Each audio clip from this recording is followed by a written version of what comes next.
It's going to start, it's on YouTube and Facebook. Oh, okay. Okay. Not that one. Just I just sent you another link. Okay. And we are live. And hey, hi, everybody. This is Patrick from the Poison Pen Bookstore in Scottsdale, Arizona. Thanks for tuning in this afternoon or this evening. We're delighted to have Nina Simon with us. She's going to be talking about her book, Mother-Daughter Murder Night. And I understand that was probably your mom off screen there, right? Okay. And this book You can is invite her to join us if you want. I mean, I tried. I really tried. and the book is getting so much attention and so much buzz. Congratulations, Nina. Thank you. Thank you. I'm honored to be with you all today and just so excited about this journey and the story. Yeah, and so we're actually doing two events for Nina. We're doing this virtual event, kind of pre-pub, as it were. The book doesn't come out until September 5th. But I'm going to go ahead and also it was a selection of Reese's Book Club, which is awesome. I'm going to go ahead and put a buy link in the comments field, and you can go ahead and pre-order your autographed copy. Nina will be here on September 7th to sign copies. And I think we'll have to figure out, Barbara, we're going to do another virtual component to that event. We might as well, because these conversations take slightly different tone, with the live audience. So anyway, if you have questions for Nina, go ahead and put them in the comments field on YouTube or Facebook, and I'll be delighted to ask any questions you might have. So, Barbara, over to you. Thank you very much, Patrick. Hi, Nina. What a pleasure it is to meet you. Thank you for joining us. I'll give you just a little background. Why are we doing this weird thing? And it goes back to 2018 when a book called Where the Crawdads Sing published, and I had a little tussle with the publisher about whether the author should come and sign her book for us. And I didn't. I ordered a lot, but I didn't order nearly as many as I probably could have, and I have regretted that. So when I read Nina's book, I felt I was to some degree revisiting elements of crawdads that I like a lot. For example, the Elkhorn Slough. It's not slough, it's slough. Is that just right? Anyway, and so I thought we should really order a lot of these, but here was our problem. I wanted it to be an August 1st Mystery Club book because we have a club that does that. And the publisher was okay with letting us have copies early and shipping some to Nina to sign for us. But then other things happened and the publication date had to be affirmed September 5th, meaning we could go ahead and only sell this book to our club members in August, but we can't let anybody else have it till September. Plus, we ordered so many more that it wouldn't be fair for Nina to have an avalanche of cartons of books descend upon her defenseless self at home. So our policy is if we're up more than 200 books, we figure out some way to get the author to the bookstore because it's just a nightmare otherwise to do it. And that's why we're having 2 books. Is that enough for you, Nina? Does that now make it clear? Absolutely. Well, and on Instagram, I'm Nina K. Simon, and I shared a video of me trying to haul the 80 books you did send for the book club up the hill in flip-flops. I live in the woods, and so it was quite an effort just to be able to get those books for your club, which I'm so glad I was able to do. And I'm so excited to be with you in person next week.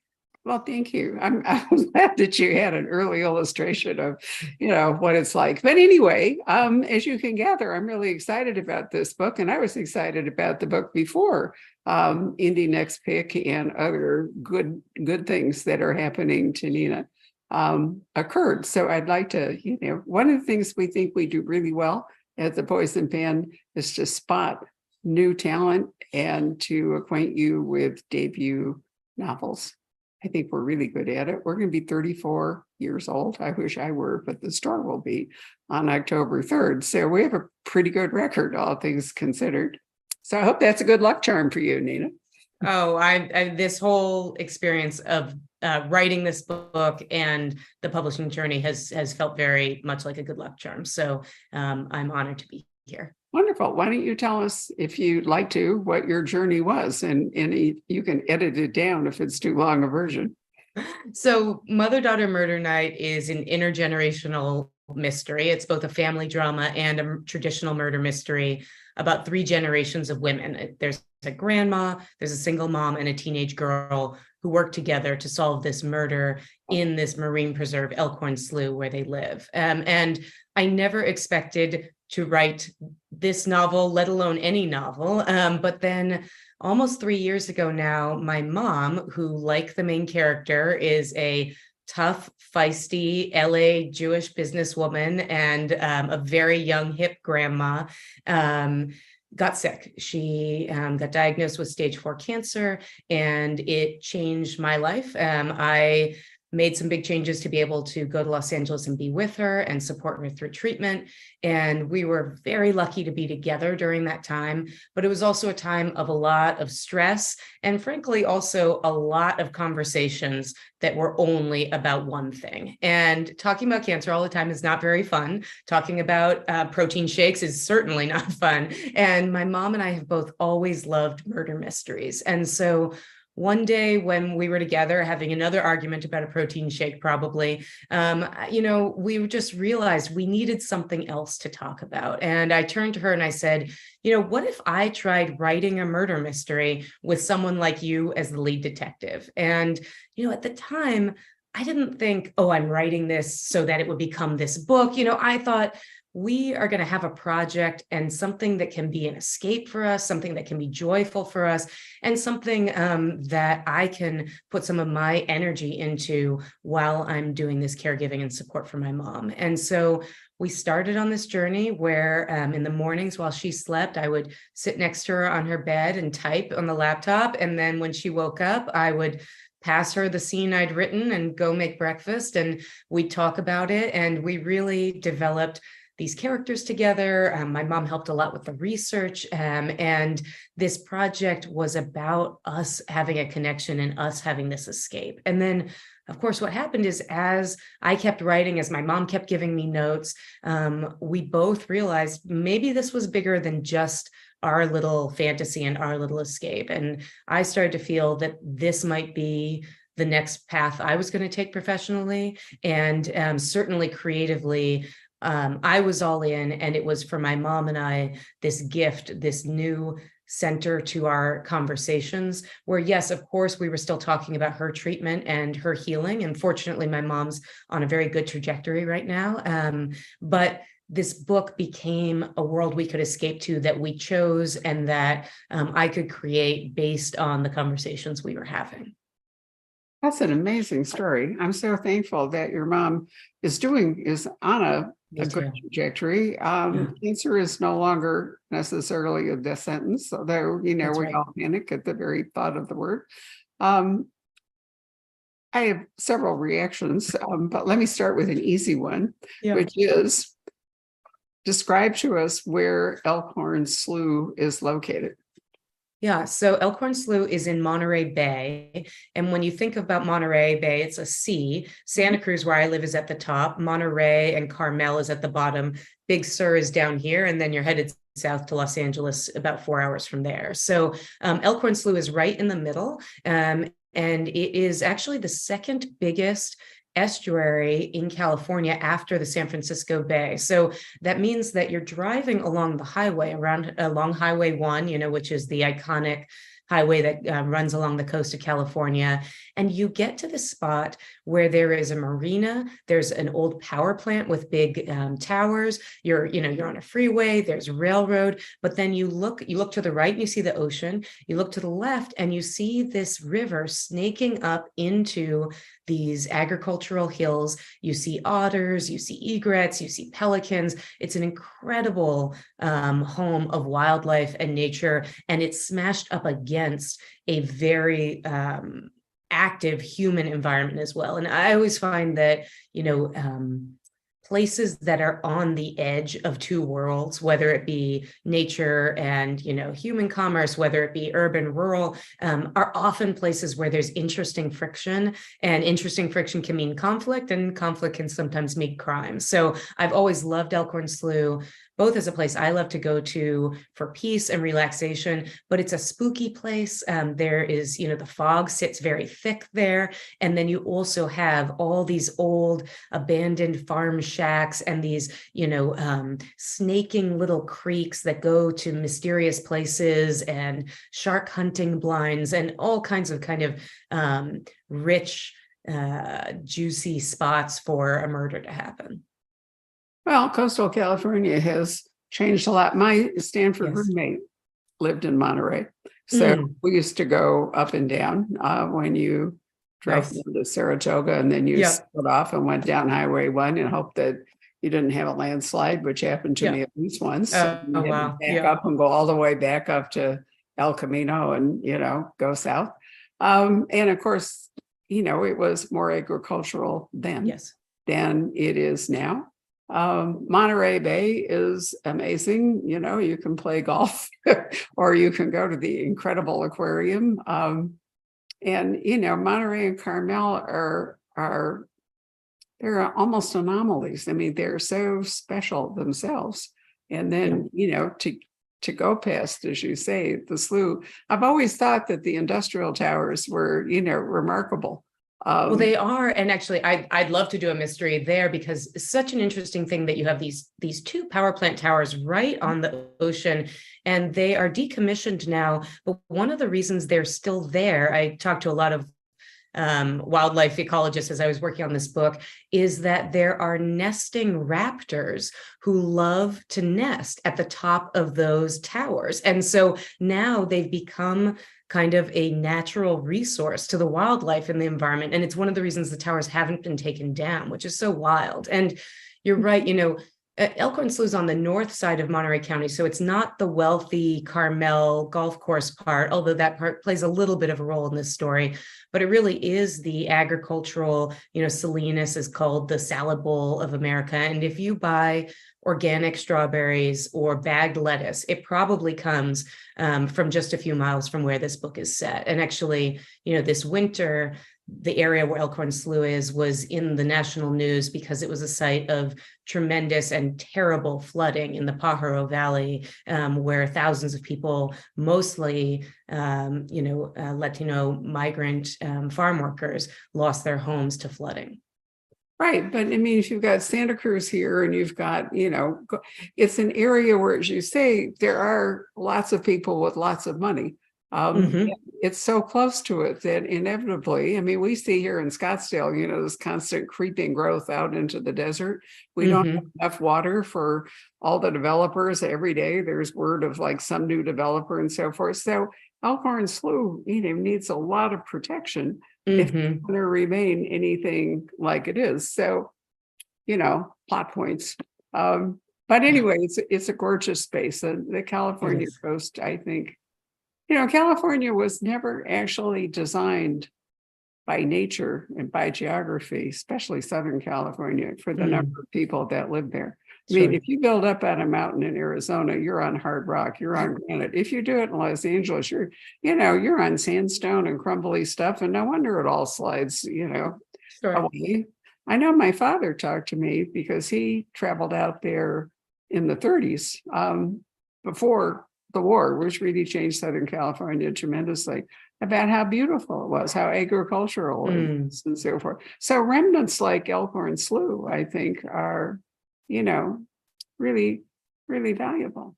Very special. Yeah. And as you're saying, California, and really the heart of the mystery in this book has to do with land, right? It has to do with a ranch adjacent to Elkhorn Slough and many different stakeholders arguing about what should this land be used for. And I think that these are very real conversations in coastal California about agriculture, about housing, about venture capitalists coming in because the land is so valuable. And so I think that one of the things I wanted to explore in this book through the mystery a little bit is this question about how do we think about the different paths historically of land in California and in the future and where we want to take our land. Absolutely. And how can we preserve it? You know, how much can Mhm. it become state or federal land? What does it take to make it a monument? You know, we just had Sure. one declared here in Arizona by President Biden up around Grand Canyon, for example. Mhm. You know, I mean, it's an ongoing conversation as resources are dwindling and the number of people are going up. So you're right.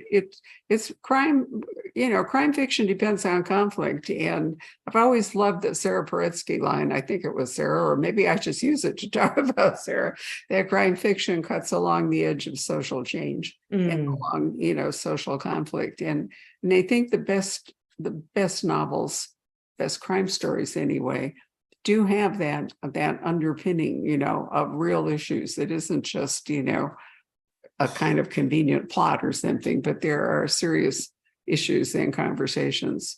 Yeah, absolutely. So we've talked about land, we've talked about cancer, and we've talked about family. But if your mom is listening, no offense here, Mom, but I have to say that one of the reasons I like this book the best was the completely outrageous nature of the grandmother. I think my mother was tough on her, you know.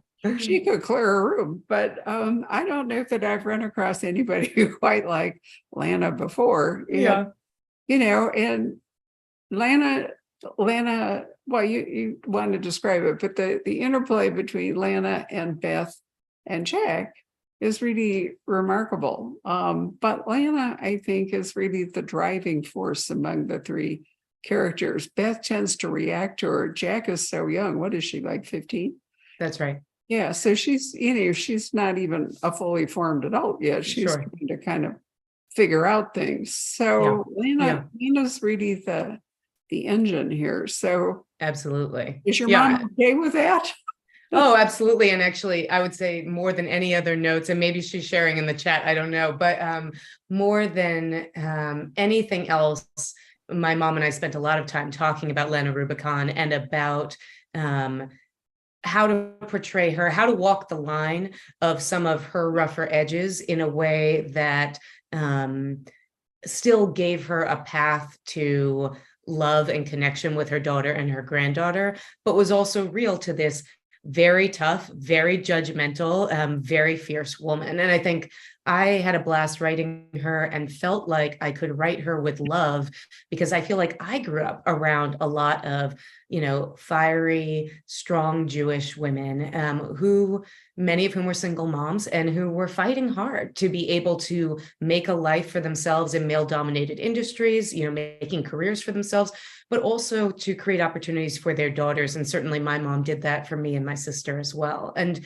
you know, it's funny because Lana, no question, she's the star of this book. And actually in the first draft, the focus was much more focused on Lana specifically. And it was really working with my editor at William Morrow, Liz Stein, who really pushed me to expand Beth, her daughter, and Jack, her granddaughter, to be, if not Lana's equals in the story, to be real partners in the sleuthing that happens. And I think that there's a very practical reason for this, which is when you have an amateur sleuth, of course, they can't, you know, check out everything. They can't go everywhere. So it's nice to have some buddies in crime solving. But also I think that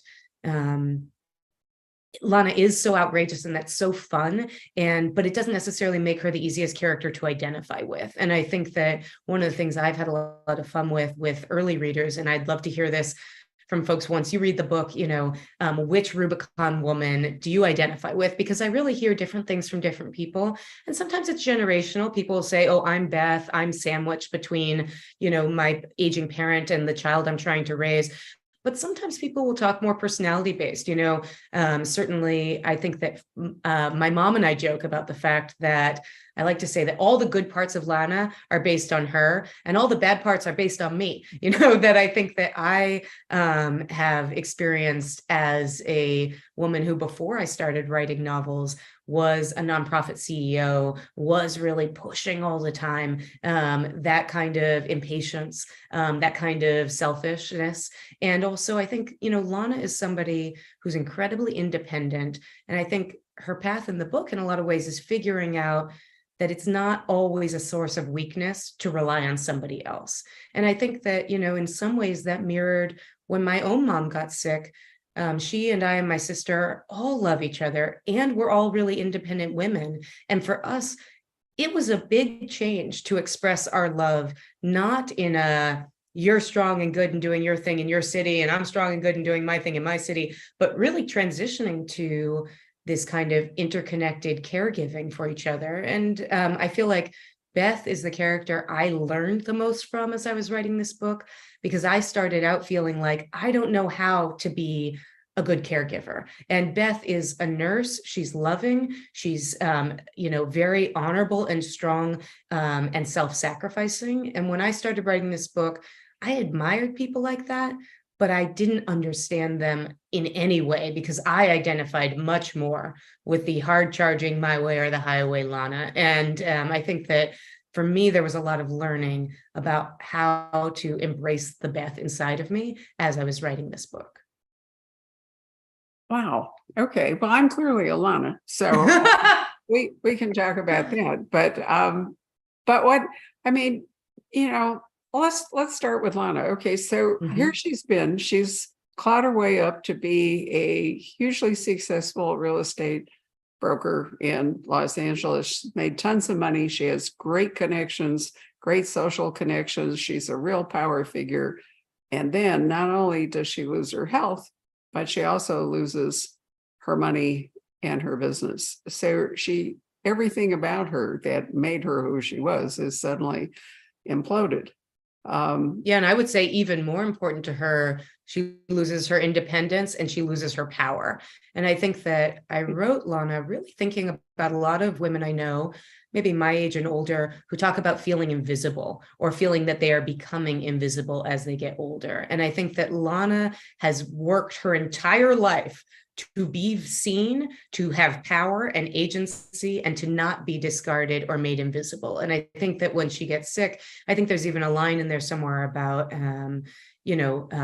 becoming irrelevant was even more terrifying than the prospect of dying. And I think that for Lana, yes, she's lost her job. Yes, she's lost her home in Los Angeles, but even more, she's lost her freedom and her ability to be this powerful woman who is highly seen in the world. And I think that is what drives her the most bananas as she lies there in bed in her daughter's ramshackle cottage up in Elkhorn Slough.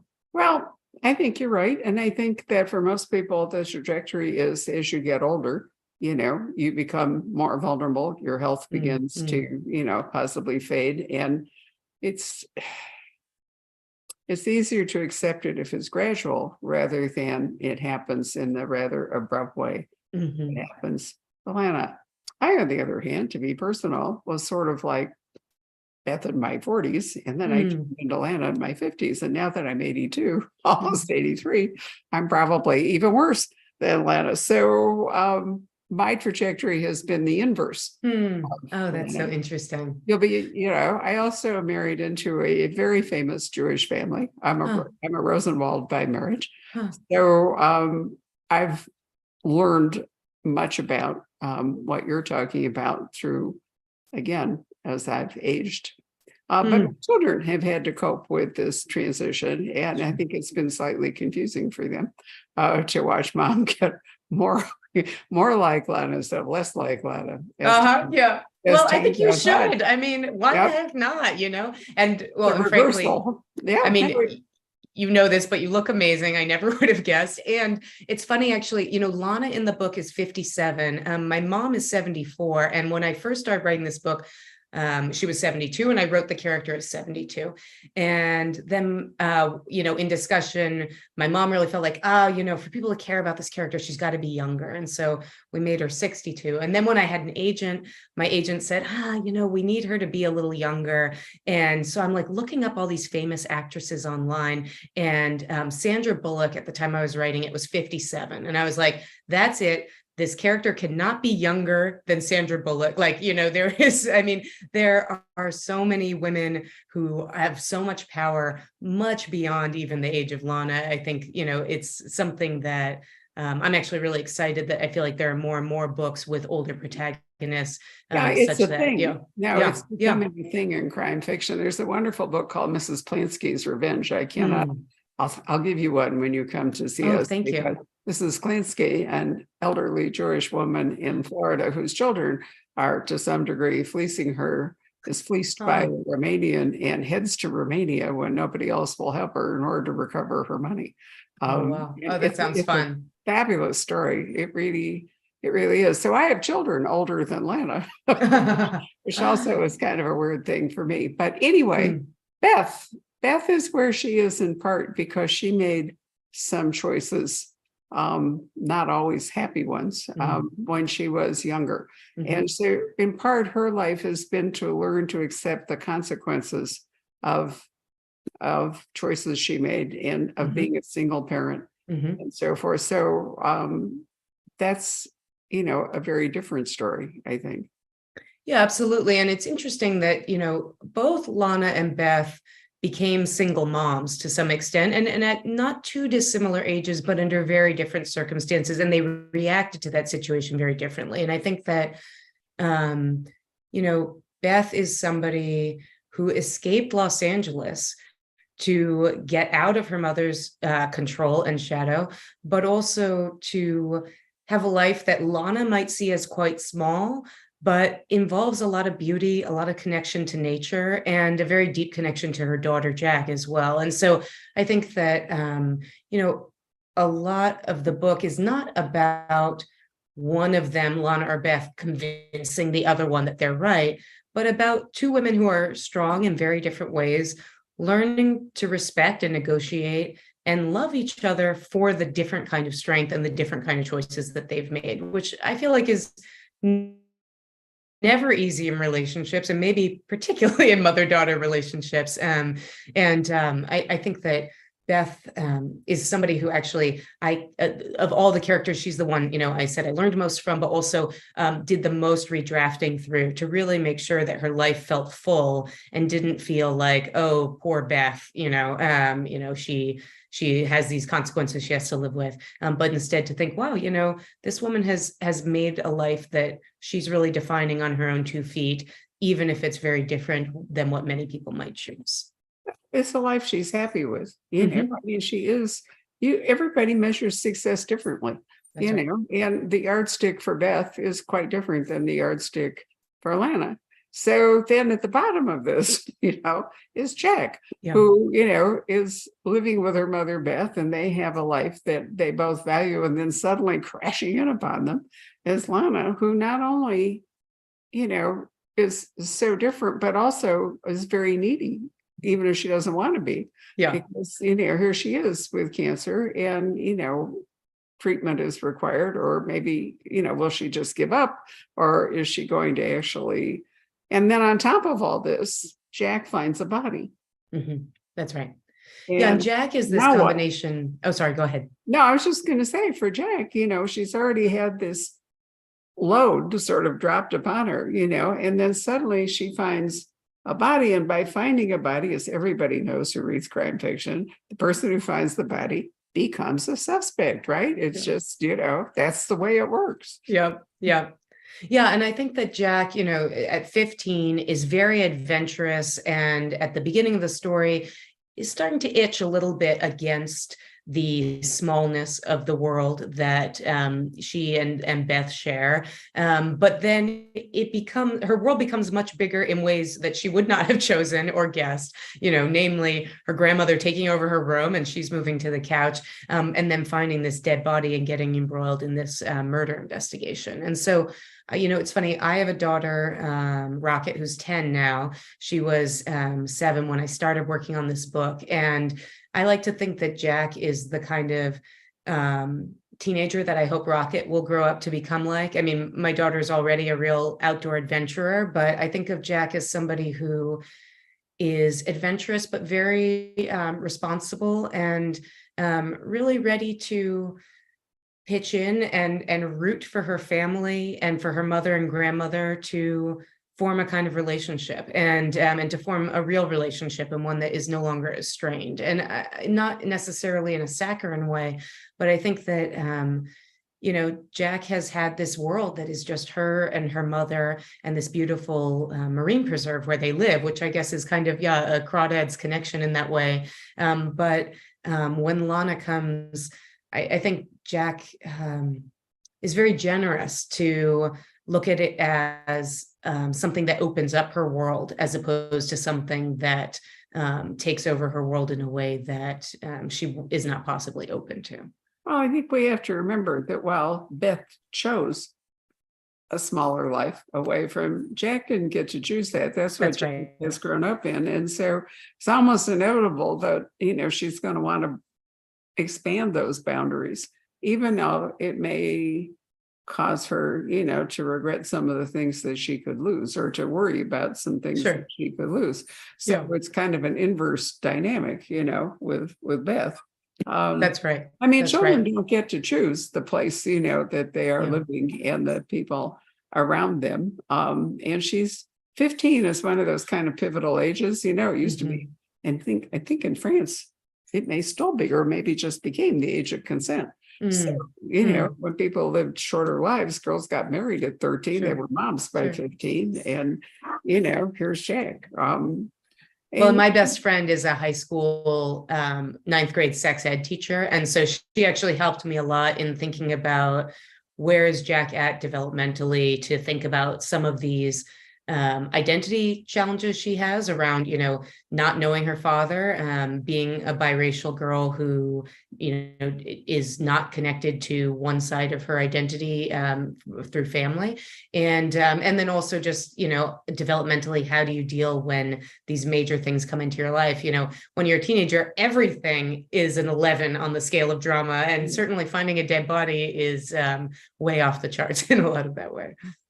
So there is a murder, and that does bring in police, or Yes. at least authorities. Maybe it's the sheriff. I'm trying to remember. I think where you are is probably a sheriff. Sheriffs, that's right. Sheriff's deputies. Yeah. Those of you who are sophisticated in crime fiction know that sheriffs are counties and police are towns and cities and villages and so forth. But anyway, authorities, and there have to be other suspects, especially if Jack is going to not be, well, we don't know whether Jack is actually the killer or not. We don't even know if there was a motive. We don't know if there's more than one suspicious death. There are a whole lot of things that have to unfold.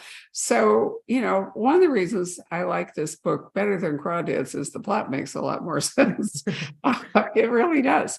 I love the girl, and I love the nature in Crawdads. I have to say, I never saw that kind of success coming to a book that I think is beautiful, but still flawed. And so maybe, I kind of adopted Mother-Daughter Murder Night as a different version. I mean, I'll take it. And I have a lovely photo of Delia sitting in our store, signing copies. And every time I see it, I think, why didn't I order thousands? But the answer is that I really didn't see it coming. And I wonder how many people at the very beginning, had any idea. And if you do this long enough, in our case, nearly 34 years, what you know is you just can't predict it. There is a trajectory that could take off. The Da Vinci Code, Twilight. I mean, Twilight, she lives here. We did an event for her, and her publisher said, you really ought to have more books than you've ordered. And I thought, why? So, I mean, we're really good when we're good, but sometimes you just don't see it. It may not be to your own taste, or it may be so different. And every time you get a book that's a wild success, you get clones. It kind of resets things, and it starts a trend. And so you get more books where nature is involved. After Crawdads, after the Da Vinci Code, there were like 3 years of Da Vinci clones. We got nothing but religious conspiracy thrillers, because publishers tend to follow, market demand. And, you're now far enough away from 2018. This is 5 years on, that I don't think anyone can say, oh, look, it's a Crawdads clone, or, we're in that trend. I think we've moved on that beyond the trend. Well, first of all, if you're making any predictions that this book could be a 10th of the success of that kind of book, I'll take it. But I don't know that any book. Yeah, can be of like course. that. How do you know? But I will say that, when I signed with my agent, one of the, I think the nice things about what you're describing is that for authors, or at least for debut authors, I didn't even know there were trends, in terms of I was writing the book that I thought would make my mom smile. I was writing the book that I wanted to read. My mom and I have always been fans of traditional mysteries. Faye Kellerman has been a big person in our life, my life growing up, which is, of course, an Orthodox Jewish woman and an Irish cop in Los Angeles, which is where I grew up, and we're a Jewish family. But when I signed with my agent, she said, this could be a very hard book to sell because it's kind of partly a family drama and partly a mystery. And, she was saying domestic suspense and these thrillers have been very successful. I'm not sure where this is going to sit. And then, of course, we got unbelievably lucky that Thursday Murder Club, Finley Donovan, Vera Wong, that there over the last couple of years have been these books that are these traditional mysteries with some humor, with some warm-heartedness, and that, it became possible for a book like Mother, Daughter, Murder Night to sell very quickly to a publisher, which I'm so grateful for. And, people have sent me pictures of this book next to Benjamin Stevenson's book, Everybody in My Family Has Killed Someone. There are even these titles that are kind of related, this idea around family and around coziness and murder. And I actually wonder if in some ways that's a reaction to the pandemic, because, I wrote this book in response and in the context of my mom's illness, but it was also a time when a lot of people were struggling with a lot of different crises around, what was happening in 2020 and 2021. And at least for me, that sent me as a reader back to books that were a comfort for me. And for me, that's traditional crime fiction. It is Sue Grafton, it is Janet Ivanovich, it's Faye Kellerman, it's old Don Winslow. And I think that this idea of a comfortable, it's so odd in some ways to think murder and comfort might go together. But of course, Louise Penny is the queen of this, right? And so I think that at least for me, this was a time when I was seeking something that was lighter, that was warm-hearted at its core, even if there was going to be murder and crime happening. And I think that there is a mini trend around that I'm so grateful that Mother, Daughter, Murder Night can, to some extent contribute to or be part of. If we have a trend at the moment, it actually is towards sort of cross-genre books. It's always the unexpected that takes off. I'll tell you a story about the Da Vinci Code when you're here. I'm not going to say it right here. And it's the same thing with Crawdads. Again, it's the unpredictable book that resets everything. Or just like another book, it doesn't have any. And it's fascinating to, I have to read, or at least go through, a couple of hundred books a month. There are 288 hardcover adult fiction novels published every week at this point. I've been getting statistics that I do my best to cover maybe 200 a month. There are many that, I'm not interested in. I try not to follow trends. I mean, anybody can go to Barnes and Noble, and pick up a trend or something. So we try very hard. Patrick reads, we all read, we try to figure it out. And it's, it's the unexpected that grabs you, but at the same time, you really can't tell what's going to grab anybody else. What I've learned in 34 years is to trust me. If I like it, because the first time I wrote a newsletter, I remember saying to my husband, why will anyone care? I really did. It was like, why will anyone care what I think about this book? And I had and gradually it's turned out that people do care, because it's such an overwhelming universe of books that people are interested in guidance, whether it's a book club, whether it's, fellow readers, whether it's, the staff, whatever it is. But it's almost impossible to navigate the large field of books anymore. So, we are influencers. We're not on TikTok. Well, I'm never going to be on TikTok. Never say never, Barbara. No, others in the staff can do TikTok. Yeah. Not me. But anyway, it does require a level of confidence in yourself in going forth and saying to people, this is a book I loved, and here's why I think you will love it too. And that's Well, it. I'm just honored. I'm honored you felt that way. Well, and to be honest, I always thought I was a great reader until when I started writing, I realized, gosh, I am only reading books that show up on certain lists or get reviewed in certain newspapers. And as I started reading more widely in crime fiction, I started seeking out, people like you, entities like Poisoned Pen, some of the blogs that are out there, because I realized I am only scratching the surface of the amazing diversity of stories that are out there. I've gotten very into reading mysteries that really involve a deep family story as well. And I just read this book, Saint X, that came out a couple of years ago. There was a great book called Whatever Happened to Ruthie Ramirez by Claire Jimenez that I loved. And these are books I did not discover on my own. It's only because of people like you out there who are calling attention to these books. And so I'm so grateful as a reader, as well as a writer, that you're doing this work and consuming this you're right, it is an overwhelming number of books out there. But thank goodness, because I would never want the opposite, right? You'd never want to feel like, gosh, I guess I read all the books in the library. I'm done. I guess I can't go to the bookstore. My constant worry up until I started the bookstore was I didn't have enough to read. Where will I read this book? And now I'm drowning in them. But that's okay.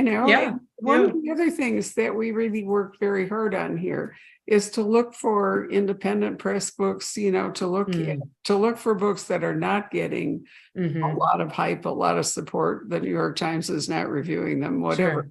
Because, sometimes it's not the first book for an author. In fact, most of the time, it's not the author's first book.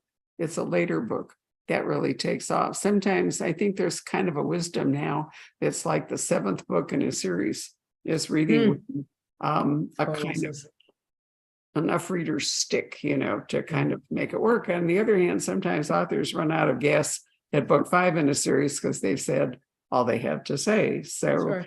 A question that you will have to answer is whether you are going to continue with these characters or if this is a standalone. You don't have to answer it. I'm not asking. Or whether you're going to write something completely different, because I think some stories, let's take Gone with the Wind, for example. I never wanted to know what happened when she went back to Tara. Or Rebecca, when the house burned down, that's it, And I think it's important for the author to recognize and not necessarily succumb to commercial pressure. Say, oh, that did so well, you should write these characters again. Only if you really are convinced there's a great story for these characters to continue, should you do that. Otherwise, and there is a trend in domestic suspense to write standalones. Because you tortured your character. I'm not saying you did, but generally putting people through that kind of pressure and with all the twists and so forth, that's it. You don't want to do that to them again. Well, I really appreciate all the backstory. Patrick, come and pop in and see if we've elicited any questions or if you have any questions before we sign off. Let's see here.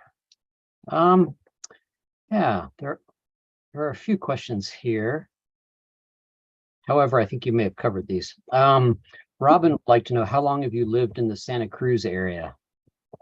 Yeah, I've lived in Santa Cruz Mountains for 16 years. That's right. I grew up in Los Angeles, and then I went to college on the East Coast. I met my husband in Washington, D.C., and we were living in downtown D.C., but we really wanted to get to the West Coast. He grew up very rural in Washington State. I grew up in Los Angeles, and we found this ex-commune in the Santa Cruz Mountains. It's actually quite close to the Mystery Spot, which is one of those like optical illusion kind of tourist traps. But it's very funny because, we've now lived by the mystery spot for 16 years. And it wasn't until I started writing mystery novels that people started being delighted by this, this address, this quirk of my address, that, to be a mystery writer and living near the mystery spot. So we live up in the mountains, and we live off the grid, actually, in a small community. And Barbara, to what you were saying, I have no idea if I'm going to write more with these characters or not, but I do know that there are a lot of quirks of the Monterey Bay that I would love to dive into. And one of them that I feel like I've had a lot of experience with is these weird hippie commune kind of places in the mountains, as somebody who lives around and in something like that, and has really happily for the last 16 years. Well, here's the thought, you can center a series on a place. You don't have to Sure. center it on the characters. I mean, That's there are plenty of interesting. other people living there. So Sure. you can leave them aside, and you can bring in a new Yeah. cast, but continue to explore it. I'm going to introduce you at BoucherCon to my friend Lori R. King, fellow mystery good. writer who I lives know in- her. Oh, good. All right. And did you Yes. read Back to the Garden? Yes, it was incredible. And it really made me think about, I used to run the Museum of Art and History in Santa Cruz. And so I've had a lot of connection with Filoli and some of the kinds of places like the site of that. And Lori was so generous to me when I first started writing mysteries. I called the owner of our local indie bookshop, Santa Cruz, and said, I want to meet this person, Lori King, she's such a superstar. Is there any way you could connect us? And Lori was so generous in sort of laying out for me, these are the conferences, these are and she really taught me a lot about this industry, which I'm so grateful for. Oh, yeah. She's a super mentor, one of my very dearest friends. So I'm really pleased that wonderful. you know her. Great. Carry on, Patrick. That's really about it for specific questions. There's a comment, every time you drive by Elkhorn Slough, you'll see different birds, different dolphin sculptures on the hill too. Mhm. Let's see here. And Oh, I'll just say, I had a lot of fun working with not just, I have a friend who's a wildlife ecologist who helped me with some of the research, but also my mom and I, Barbara, you mentioned earlier the Monterey Bay Aquarium. They put out a beautiful book in, I think, the 90s of the flora and fauna of Elkhorn Slough. And it's one of these, nature illustration books where everything's beautifully hand drawn and watercolored. And it just sort of became our research Bible, this book. And I'd go out paddleboarding and looking for these different animals and these different plants and trying to figure it all out. I used to, Marcia Muller, another California mystery writer you may have run into, used to write some books north of San Francisco and Mendocino or whatever it is. And I've always regretted that, even though I did my undergraduate career in the San Francisco Bay Area, it was a lot harder to go there in 1958 than it is now. So we used to go up to Napa and whatever. We used to go grape stomping and stuff. But I've never been to Mendocino, and other than coming down all the way from Portland Oregon. to Los Angeles on Highway 1 one time, but that doesn't do it. But I'm hoping that your book gets people to look at all these coastal communities, or any I hope so. community, in point of fact. Ken Kruger's coming to see us on September 9th. Has written a lot about the Boundary Waters, for example. Yes. Which is, an incredible area, northern Minnesota absolutely. with Canada and so forth. I like to hope that reading a lot of books like Mother Daughter Murder Night makes people more appreciative and more aware of of places, whether they live there or visit them, and all the things, the flora and the fauna, whatever that goes with them. Yeah. Well, and as a debut novelist, I feel like I wrote this book for such an idiosyncratic reason for my mom. And I know that now, what a gift that this has turned into the next path I'm taking. And I don't know what I will be publishing next, but I know that I'm really committed to writing. And I feel like I'm just starting. I'm proud of this book. I'm excited about this book, but I really feel like I continue to have so much to learn about the craft of writing crime fiction. And I'm just very excited to keep challenging myself and hopefully, delighting readers and exploring all kinds of different ways to play in this crime fiction genre. My experience is that the best writers are the people who go through life going, what if? They go, what if? Hmm. When they hear a conversation, they go, what if? Mhm. When they see something, whatever. Curiosity is actually the biggest attribute, I think, of successful authors. Hmm. Most of us sort of take things for granted when we see them, but the great crime writer goes, what if? Would you agree with that, Patrick? Yeah, definitely. Yeah, Definitely. Patrick's a very distinguished editor of crime fiction. He's done a lot of great work, and he's a critic as well. So anyway, we will look forward to having you at the Poison Pen in person. I will Thank you. probably see you, if only at a distance, in San Diego.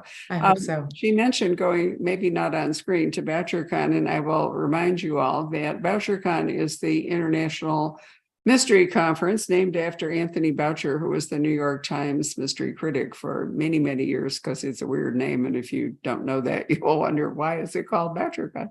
Next year, it's going to be in Nashville. It might be a little late to sign up to go to the one in San Diego that starts on Wednesday, but it's not too late to go to Killer Nashville, I think. No, that's a different small conference. Anyway, BoucherCon in Nashville. And there are small conferences, Left Coast Crime, and all over the country. So if you're a reader or a writer, or you're just curious, you could sign up for them. And it's a fellowship thing, but it's also a craft thing. And I encourage you to go. So I have never been to BoucherCon before. This will be my first one, but I've been to Left Coast Crime and I learned so much. And I think that whether you're somebody who loves to read crime fiction or who is writing or aspiring to write, everybody is so friendly. And you can really, I went to Left Coast Crime for the first time.